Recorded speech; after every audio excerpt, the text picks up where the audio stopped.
Hello and welcome to today's broadcast. We are broadcasting live on YouTube and Facebook, but we'll also upload this as a rebroadcast to both platforms. Today we are going to be talking about intermittent fasting and what I feel are the three pillars to success with fasting.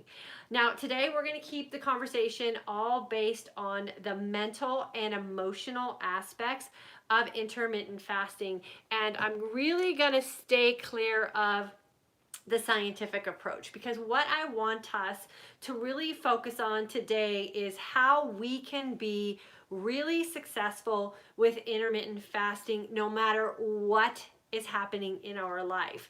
And if we only rely on scientific data to really put together a lifestyle that will best suit us in all times of our life, then when things get tough, we tend to jump ship, or we tend to forego factual information, because emotional and mental states will always be the things that will lead us, especially if we haven't done the work in those areas. So today's conversation is going to be based on emotionally and mentally using these three pillars to help us create a lifestyle that will stand the test of time. And that is really what I like to focus on here in this community. So if you're new, welcome. Thank you for joining us. My name is Diane, and I am the creator of the Intermittent Fasting for Today's Aging Woman online course and community. And this is the place we do the work emotionally and mentally on really figuring out what is keeping us stuck, what is keeping us sick as aging women, and why it is that we can't overcome what we know that we need to do to create a better life for ourselves. So the first pillar that I believe is important for us as aging women and intermittent fasting is learning what it means to fast long. And I always feel like I need to put in parentheses, enough after fasting long. We end up getting ourselves in a situation just by time and circumstances where we end up sick as aging women. A lot of us have been suffering from what we talk about all the time here: hypoglycemic situations, insulin resistant situations. A lot of us are pre-diabetic, and we don't know that we're pre-diabetic because we haven't connected the signs and signals to that diagnosis.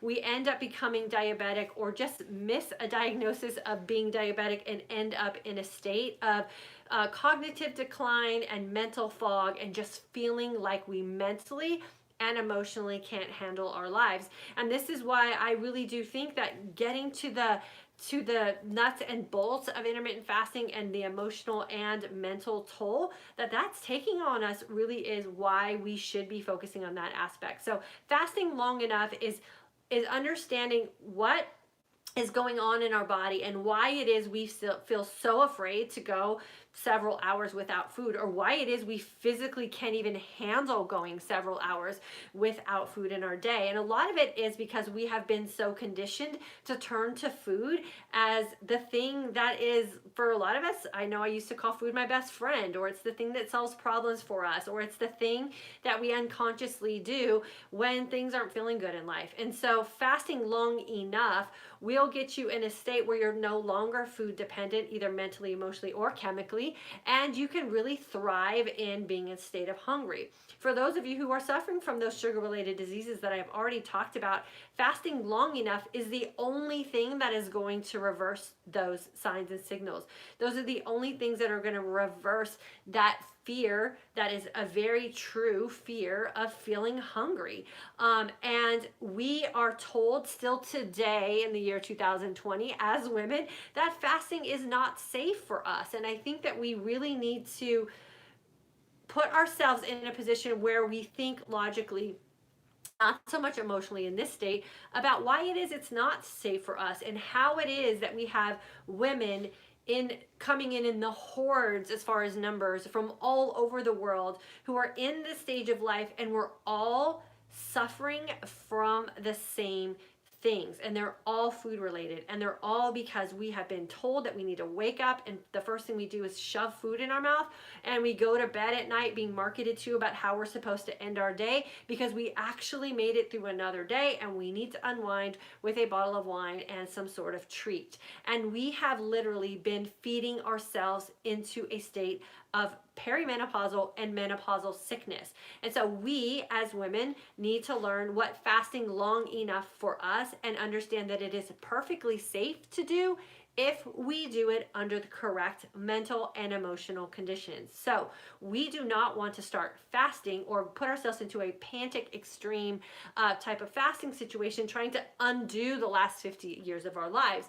We need to enter into this lifestyle of intermittent fasting with an approach that we are going to create a new lifestyle for ourselves and really have that opportunity to undo a lot of this stuff that we have done to ourselves over the years. So the first pillar of success is feeling confident and comfortable, first and foremost, mentally and emotionally, with fasting long enough to reverse those sugar-related diseases that you have so that you can thrive in a fasting environment. It is perfectly safe for women to practice intermittent fasting.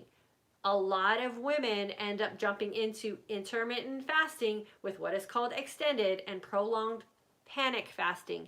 That will not feel good, and that could put your body into a state of shock. So you want to enter this into a long-term lifestyle type of change. You want to do it methodically. You want to do it with an even keel state emotionally and mentally, and you want to make sure that you are staying conscious so that you can make the connections of what your body is going through when you are fasting long, and you want to make sure that it's long enough so that you can see and feel the results of what it is that you are doing.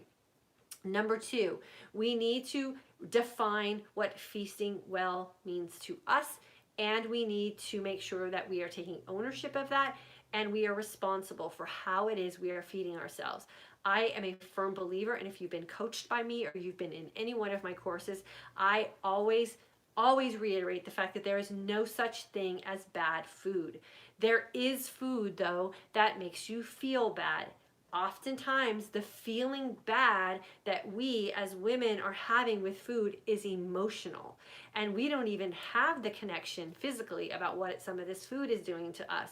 So we do something in a feasting environment, and then we feel bad about it. We feel like we've cheated. We feel like we've self-sabotaged. We feel like we are out of control. We feel like we've, just blew everything that we have worked for, and we put ourselves into a complete emotional state of imbalance, because now we have all these emotional hormones that we have to deal with, and we often do that on autopilot.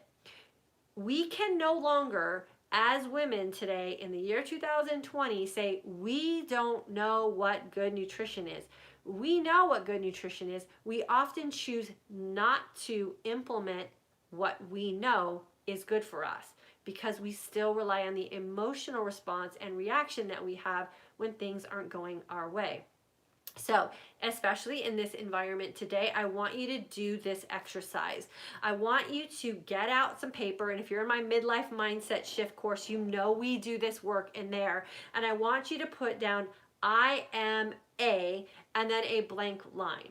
And I want you to fill in that blank with a positive statement about yourself.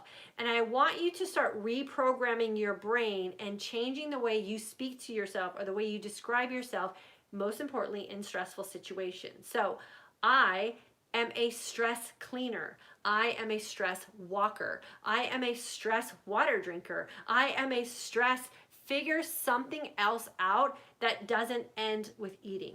You are not a stress eater. You're choosing to eat under stressful situations. And you know that that is not the best way to feast. You know that that's not the best way to replace what it is that you need nutritionally in your body. So everything is a mental and emotional decision, and it doesn't make food bad just because you made a decision that makes you emotionally feel bad. I personally love cookies. I put cookies in my life every opportunity I can find a good cookie, and I enjoy the heck out of it. Cookies don't make me feel bad. I make me feel bad about eating cookies if I let that be the dialogue that's going on in my head. So please resort to common sense decision making when you are feasting, and define what feasting well means for you. If you can fast long enough and you can define what feasting well means to you, you've just knocked out 2 of the 3 pillars to being successful with intermittent fasting. The third pillar is training smart.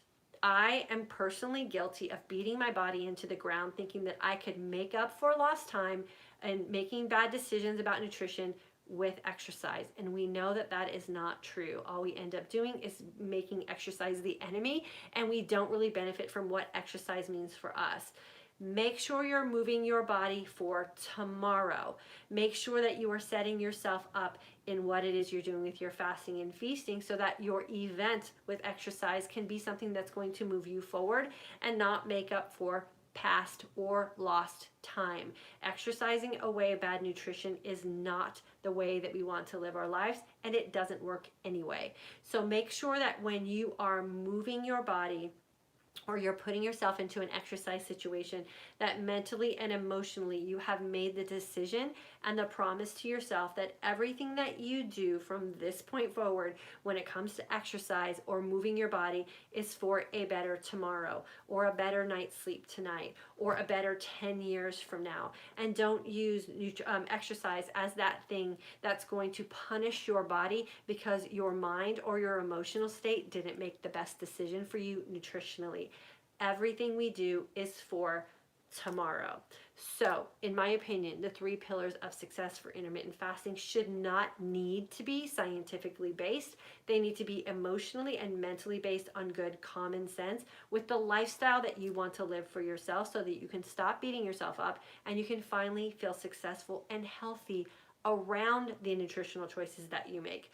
Healthy food is only as healthy as we are when we approach a feasting situation. So you have to make sure that you're in an emotional and mental healthy state so that you can feast in a healthy way.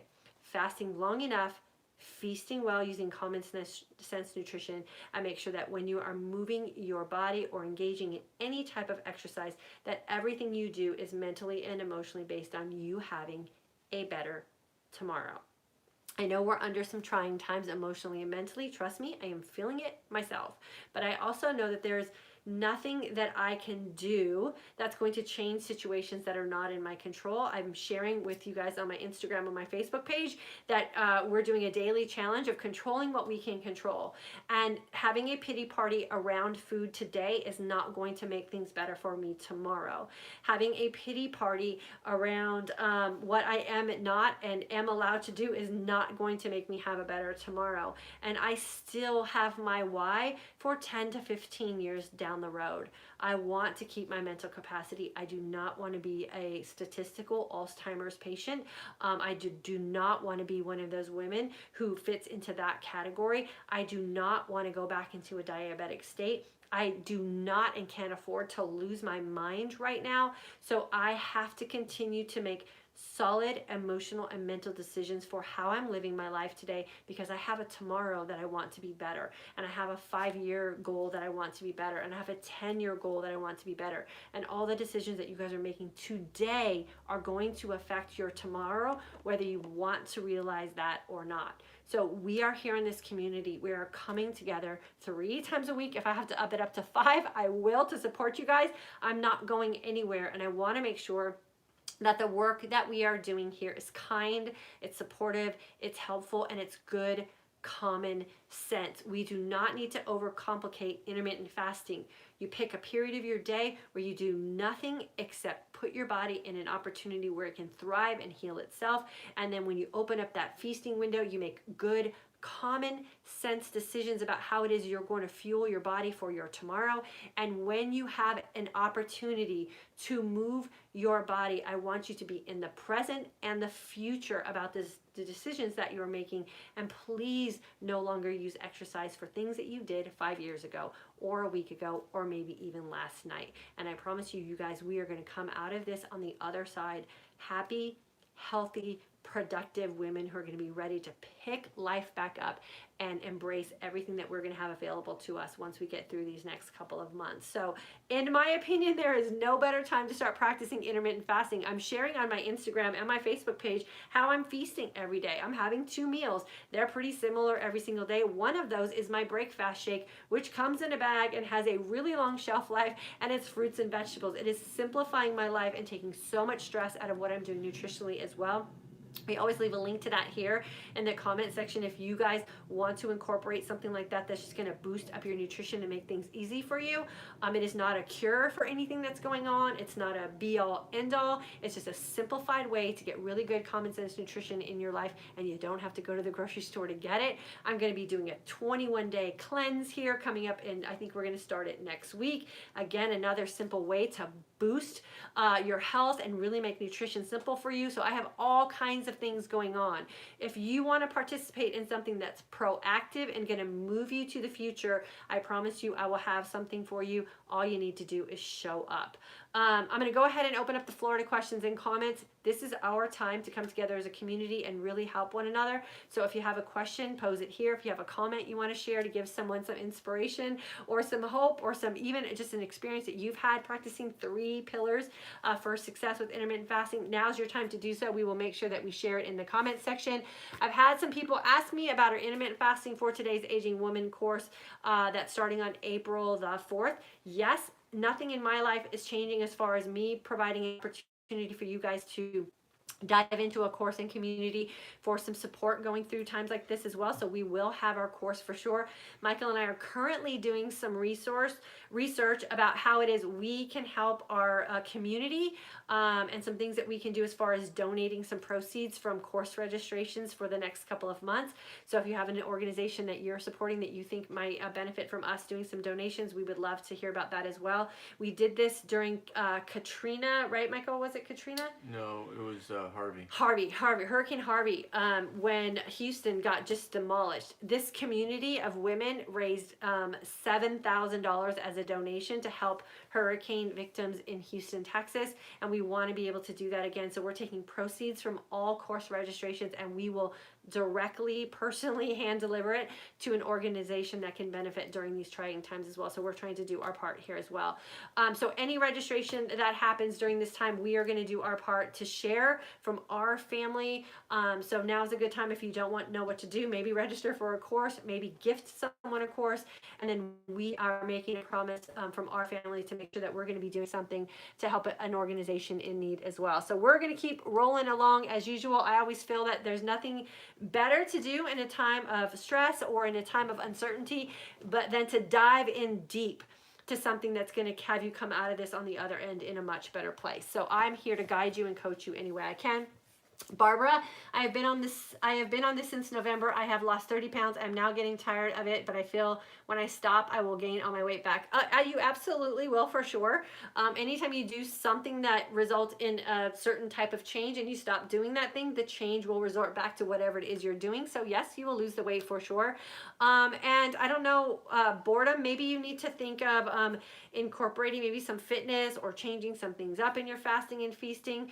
But eating's boring too. People say all the time they don't want to eat the same thing over and over again. So Barbara, that's kind of a mindset shift you might have to make and figure out maybe if there's an activity or a hobby you can add into your life. Maybe it's that's boring and it's not really the lifestyle that you're living with fasting and feasting.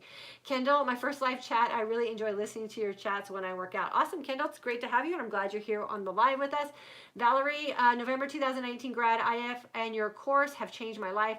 I'm lean and strong and embracing this lifestyle even in the anxiety-filled season. Join her class. Oh, thank you so much, Valerie, for saying that. And yeah, if you join the class, we'll donate some proceeds to a great organization as well. And yeah, feeling strong and embracing this lifestyle. I mean, I feel stressed out. I'm not going to lie. I'm not like exempt from the stress, and I'm a doer and I'm an extrovert and I'm a action taker kind of person, and so I'm battling all of that anxiety myself. And the one thing that I can say for myself that this lifestyle has done for me is I am very healthy about how I treat my body, and I won't go off the deep end. I won't turn to food. I won't turn to alcohol. I won't turn into self-sabotaging type of things, because that's where I've done the most work, and fasting and feasting is that thing that really does keep me strong and healthy. So Valerie, thank you for saying that.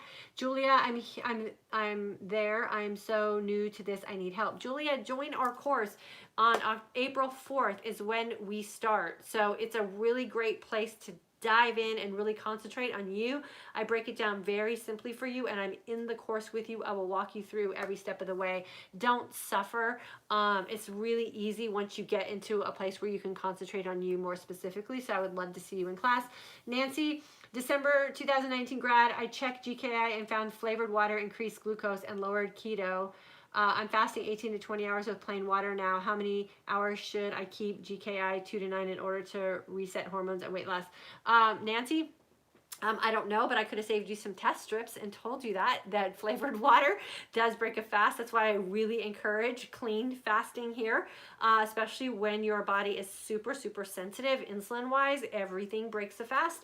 And so I would say if you're in, if you need to go back to your course, and review some of that. And if you haven't registered for our midlife mindset shift course, we start that in April as well. And I break all of that down for you as far as GKI testing inside that course.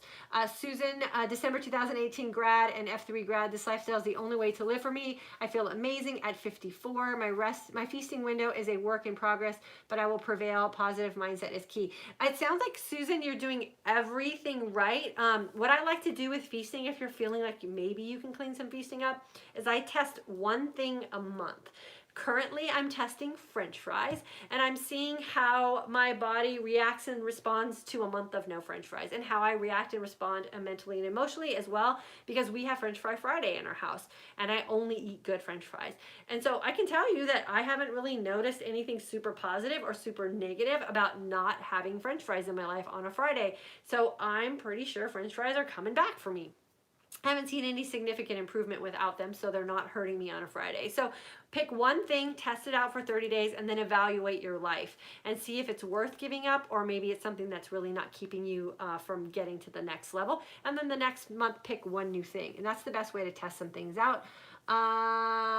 Arishkel, I don't know how to pronounce that. I need this to keep me going during the stressful time in New York. Yeah, girlfriend, we all do. So please feel free to join us anytime you want. I have tons of videos on YouTube as well. So if you want to go back and watch some old ones, I highly recommend that as well. Darlene, walking and listening. Thanks for the encouragement. Darlene, enjoy that walk, girlfriend. Thanks for jumping on with us. Heather, thank you for the chats. They are important to all of us. It's important to sit and focus on us. It is. And then Julia, thank you. I'll take it out. Yeah, Julia, there's a link in the description box as well if you want to get that checked out. And then Deborah, November graduate, feeling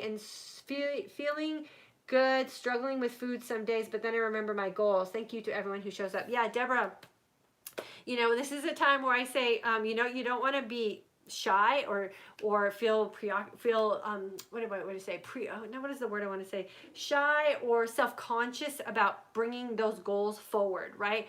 I had some consult calls this morning, and one of the advice I gave, to one of the women was put sticky notes in places.